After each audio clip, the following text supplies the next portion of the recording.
Hello and welcome to VCC TV. This is Joseph Roy.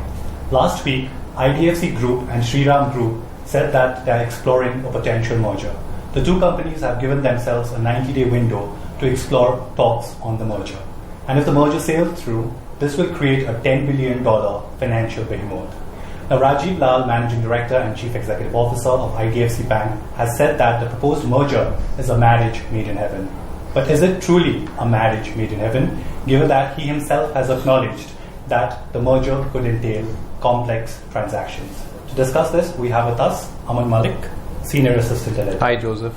Now, Aman, in a way, the proposed merger is a dream in between for both Shriram as well as an IDFC. This will allow Shriram to get into banking, and IDFC will be able to tap in the huge customer base of Shriram.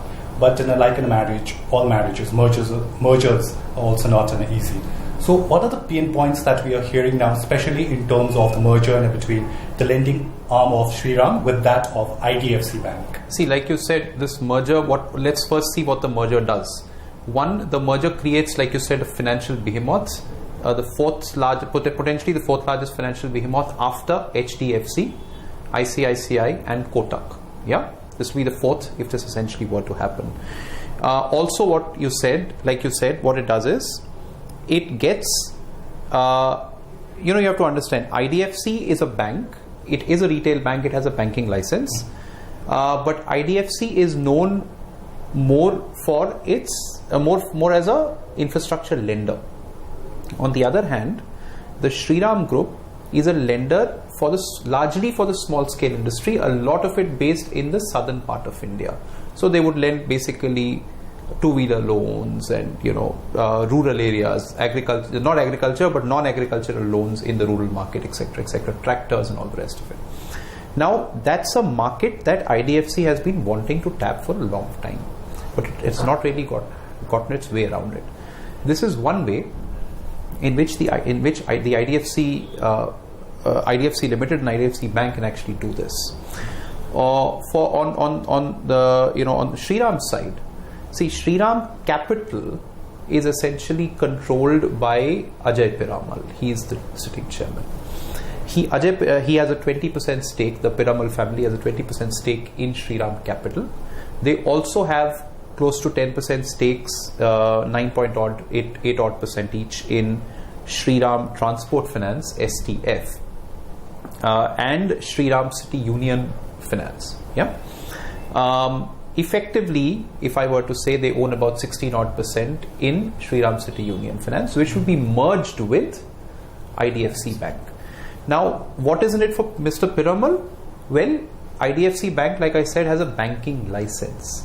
Now, the Reserve Bank of India has not been particularly comfortable giving banking licenses to industrial houses, and Piramal is basically an industrialist. So effectively, Mr. Piramal gets to enter the banking space in a way through the back channel. Now he has denied it. He has denied it to newspapers that he says it's not a back channel entry.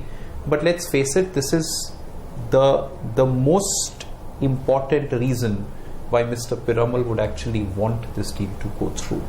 So in a nutshell, this is the context in which the deal is happening. Will it be an easy merger? Not necessarily. One, you will have the RBI coming in.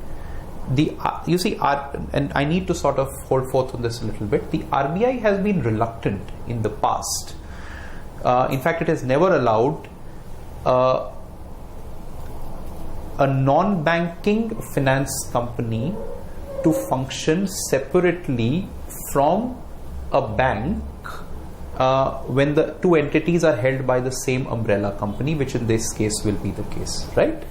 So in this case, however, what the way the merger is planned, Shriram Transport Finance will be left alone, while Shriram City Union Finance and IDFC Bank will merge, and both these entities, the two emerging entities, will be held by an umbrella company, which will be IDFC plus Shriram, whatever the name is given, right?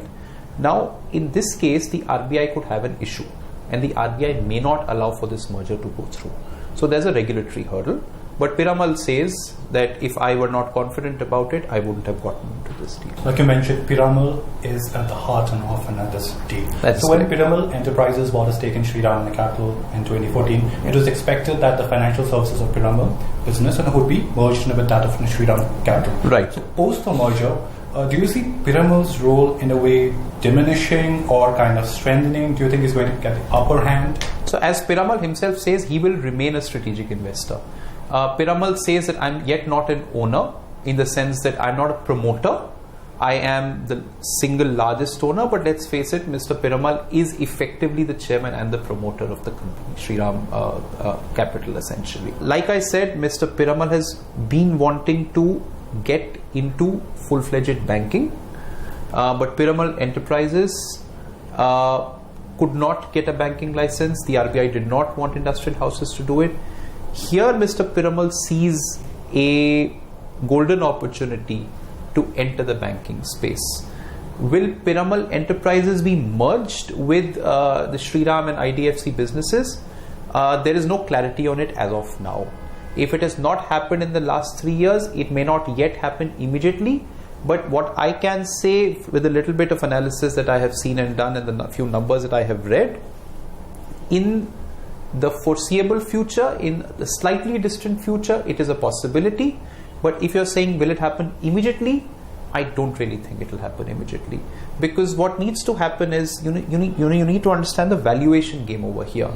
If it's and I don't want to get into too many numbers, but if Shriram City Union Finance sells at less than 3.5x, that is 3.5 times its price to equity ratio, FY17, it will not be a good deal for SCUF shareholders. Either ways, even if it sells at a slightly higher valuation than that, there could, the shareholders of SCUF may not have too much really to gain out of this. Shriram Transport Finance shareholders, however, may get a little bit of a premium, because Shriram Transport Finance may have to be delisted as per RBI norms, right? Yeah. So when a delisting happens, it typically happens on a premium to the market price. Thank you so much for those insights, Aman. And we'll have to wait and see whether in practice too, whether this merger between IDFC Group and Shriram Group will indeed be a merger made in heaven. That's all we have in this edition of VCC TV. To keep watching us for more updates.